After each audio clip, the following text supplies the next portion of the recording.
Hello bachcho, let's see the question.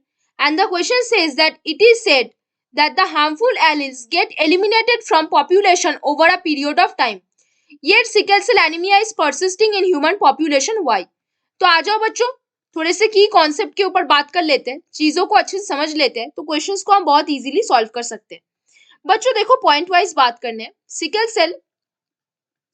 Cell anaemia is persisting. कहाँ पे? Anaemia is persisting in human population. हमारे human के population पे sickle cell anaemia present है. इज persisting in human पॉपुलेशन, है ना बच्चों.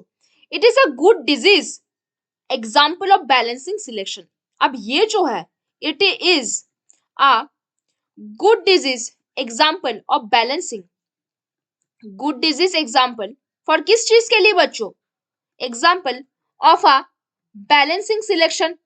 एक बैलेंसिंग सिलेक्शन के लिए काफी ज्यादा अच्छा एग्जाम्पल है ना बच्चों. अब क्या होता है यहाँ पे? क्या होता है? The RBCs are get. यहाँ पे जो रेड ब्लड सेल होते हैं, red blood cells are sickle shape over air. यहाँ पे कैसा शेप हो जाता है? सिकल शेप हो जाता है. सो यहाँ पे जो रेड ब्लड सेल है वो सिकल शेप हो जाने के वजह से ये क्या होता है? यहाँ पे क्या होता है? That gives a better protection. That gives a better protection. किसमें? Better protection against malaria. Malaria के अगेंस्ट एक बेटर प्रोटेक्शन ये प्रोवाइड कर पाता है अगेंस्ट मलेरिया, है ना बच्चों. अब देखो नेक्स्ट पॉइंट हम क्या बात करेंगे. The resistance offers against malaria. The क्या बोलेंगे? द रेजिस्टेंस जो कहां पे मिल रहा है हमें? Offered against malaria. ऑफर्ड किसके अगेंस्ट में? अगेंस्ट हमारे मलेरिया डिजीज के अगेंस्ट में. Against malaria disease could be the reason disease that could be the result. किसके लिए रिजल्ट होगा? that could be the reason for harmful alleles. The reason for the harmful alleles of sickle cell. For the harmful allele of sickle cell anemia is still persisting in human population. Allele of sickle cell anemia is still persist in human population. persist in कहाँ पे बच्चों? हमारे human population पे.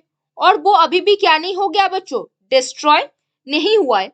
And over the time अभी भी हमारे यहाँ पे प्रेजेंट है. तो ये जो सिकल सेल एनीमिया है वो हमारे ह्यूमन पॉपुलेशन पे अभी भी है. हमें पता है कि जो हार्मफुल एलिस होते हैं वो basically time to time evolution के दौरान वो हट जाता है. लेकिन हमारे जो सिकल सेल एनीमिया है वो अभी भी हमारे यहाँ पे प्रेजेंट है. क्यों? जो रेड ब्लड सेल होते हैं वो सिकल से बन जाते हैं ड्यूरिंग सिकल सेल एनीमिया. यहाँ पे ये चीज एक बेटर प्रोटेक्शन देता है अगेंस्ट द मलेरिया. वो क्या होते हैं? मलेरिया के जो स्पोर्स होते हैं, जो मलेरिया के प्लाज्मोडियम कॉज करवाने वाले प्रोटोजोआ जो प्लाज्मोडियम है उसके जो स्पोर है, स्पोरोजॉइड स्टेज, इन्फेक्टिव स्टेज, उसको वो आरबीसी के अंदर एंटर करने नहीं देता. एक प्रोटेक्शन, एक रेजिस्टेंस लेयर बना लेता है ना. इसके वजह से वो एक रेजिस्टेंस ऑफर करता है मलेरिया के अगेंस्ट. तो इसी वजह से यही वो रीजन है कि हार्मफुल होने के बावजूद भी सिकल सेल एनीमिया के जो एलील है वो अभी भी परसिस्टेंट है. कहाँ पे? ह्यूमन पॉपुलेशन के अंदर. तो बच्चों हमने यहाँ पे बात किया कि हार्मफुल एलील नॉर्मली एलिमिनेट हो जाते हैं पॉपुलेशन से ओवर द टाइम.